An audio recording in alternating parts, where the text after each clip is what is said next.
আমরা এখন ওই চুমাচুমির ছবি বানাবো, ভাইরাল হবে, সেই ছবিতে একটু হলে যাবে, সেখানে কিন্তু ছেলেমেয়েরা অবক্ষয়ের দিকে যাচ্ছে। আমরা ওই পরক্রিয়া দেখাবো ছবিতে, সেখানে কিন্তু সমাজ নষ্ট হচ্ছে, মানুষ কিন্তু পরক্রিয়া করবে, সেখানে সেক্স দেখানো হবে, সেখানে কিন্তু ছেলেমেয়েরা সেক্স শিখতেছে, খারাপ জিনিস করতেছে। দেখেন আপনি কতগুলি বাচ্চা মারা গেছে এইসব ছবি দেখে দেখে, তারা বিভিন্ন দেশের বাইরের ছবিগুলি দেখতেছে, কীভাবে একজনকে ডিস্টার্ব করা যায়, কীভাবে ইপটিজিং করা যায়, ইপটিজিং শিখতেছে, সেক্স শিখতেছে, সেগুলি সেই টাইপের ছবি আমি বানাবো না। আমি ভদ্র ছবি বানাবো, সব টাইপের ছবি বানাবো, কিন্তু সেখানে থাকবে হচ্ছে পরিবার নিয়ে দেখার মতো, শিক্ষামূলক, সমাজের অবক্ষয় থেকে মুক্ত হওয়ার ছবি বানাবো। কারণ আমার ব্রেন, আপনারা জানেন যে আমার জয়জয়তারা টেলিভিশন সারা বিশ্বে জনপ্রিয়তা অর্জন করেছিল শুধুমাত্র আমার ব্রেনের কারণে।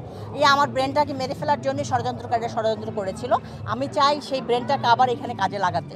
আমি এমন এমন ছবি উপহার দিতে চাই জনগণকে, যেন ছবির হল থেকে কেঁদে কেঁদে বের হয়। আমাকে বলা হয়েছিল যে আপনি একজন গার্মেন্টস ইন্ডাস্ট্রিয়ালিস্ট, আমাদের আপনাকে দরকার আছে, এই বলে আমাকে অ্যাপ্রোচ করা হয়েছিল। আমি ওকে ফাইন। আমি ভেবেছিলাম আমাকে প্রেসিডেন্ট পদের জন্য ডাকা হয়েছিল, পরে বলছে আসলে ইসি কমিটি না করে কখনো প্রেসিডেন্ট হওয়া যাবে না। তো আমি তো আসলে একটু বোকা টাইপেরই, কারণ আমি জানি আমি সর্বোচ্চ পর্যায়ে আছি, আমি আওয়ামী লীগের নেত্রী, আমি ব্যবসায়ী নেত্রী, আমি একজন সিআইপি। তা আমি ভেবেছিলাম আমাকে প্রেসিডেন্ট পদের জন্য হয়তো ডাকা হয়েছে।